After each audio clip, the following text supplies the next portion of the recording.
follow up on the storm's aftermath here, the impact in that region. We're joined in the studio by Dr. Kamila Forkosh Lavan, a practicing psychologist, a frequent guest on our show. But important to say, just back from the U.S. territory of Puerto Rico here as part of an Israeli rescue delegation. And I mean, fresh back. You came back really in this last week. Obviously, all this storm just hit.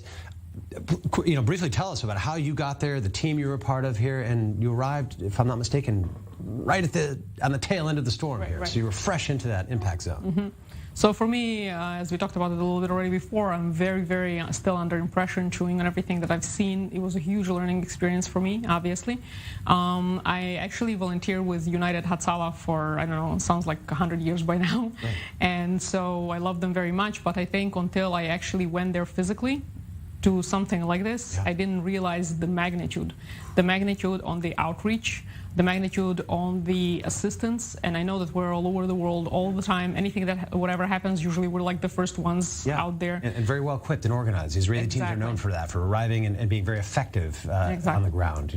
Probably the most effective in the world. Okay. Exactly. And so we're aware that these things happen in terms of these Israeli delegations that go up. You're saying this was your first time up close, being part of one, and in a place like Puerto Rico that just got smashed by the hurricane. So what did you guys discover?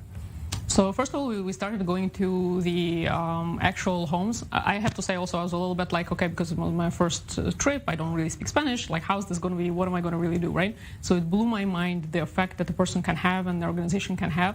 Basically, we went to home to areas that are, first of all, already impoverished, and you can see the difficulty, and the people are so stressed out.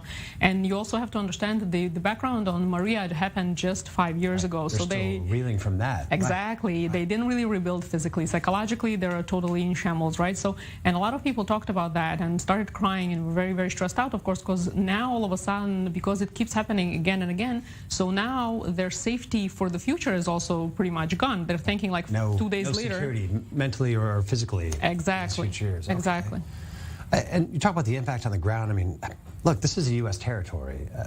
Technically, I mean, almost a state of the United States, okay? So what do you see? You're here, you are part of an Israeli international delegation coming in there. Is there a sense locally that the mainland essentially wasn't coming through enough for this impoverished territory? I mean, it's like you wouldn't necessarily see an Israeli team going into the mainland to help out with the disaster. So how did that feel? I mean, coming into a U.S. territory that needed so much help. I mean, I guess it's somewhat of a political question, but was that something you felt on the ground there, that the Israelis were really kind of filling a need, a gap there on the ground? For sure, definitely. And we also met with FEMA that was actually there, and we connected them with different people that they weren't connected with. But it was a very big sentiment of the locals of we are U.S. and we do need the help. Right. So even though scandalous in the U.S. even, I'd say that how this has played out from Maria and now with you. Exactly. So they already have this experience of being a little bit left behind, and the assistance isn't being given as much as necessary. Even going back to Katrina, if you remember, which was technically in the States totally, but it is what it is. And and part of my doctorate actually is written on that, as how the help basically wasn't there, and the way it was given wasn't exactly very clean. It's a huge scandal for the U.S. On this other side, this uniquely Israeli side of going there, as you touched on in the beginning here, this is something that Israeli rescue teams do everywhere, on the most far-flung parts of the world. As being part of that machine that arrived, and you were going door to door, you're working with people. I mean, I'm assuming here, tell us about what you were doing on the ground in terms of actually talking to individuals, right? I mean, getting into people's issues, their on-the-ground stories themselves.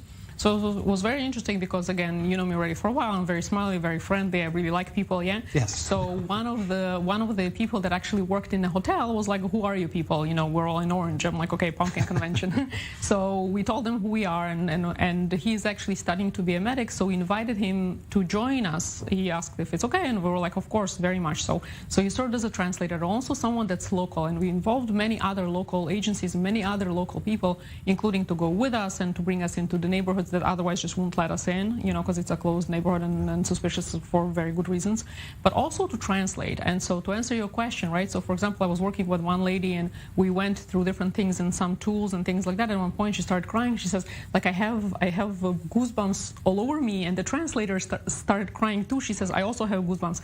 So it's very interesting to see that even through a translation, how much of an effect you can have, and also empowerment in terms of okay, we're leaving, but you're here and you you can do this, go reach out. There are the services, just you need to keep calling. If they don't respond to you, and this is for our viewers here as well, often people feel very shy to reach out because they're already in a bad state. Yeah. Do reach out, do ask, call more than once. Someone will answer and for sure want to help you. Just sometimes people get lost in the middle because there's so many, you know what I mean? It's a unique aspect of what people think of the Israeli rescue efforts, this aid in these times of disaster are focused on technical rescue, providing aid, but you provided a unique layer to this, the psychological aspect coming in there, that human element. Thank you for being a part of that. Unfortunately, out of time in this block to get into it, but Dr. Kamila Forkosh Lavan, as always, appreciate you coming to us on any story, especially a personal one like this, just fresh back from Puerto Rico. Thank you for joining.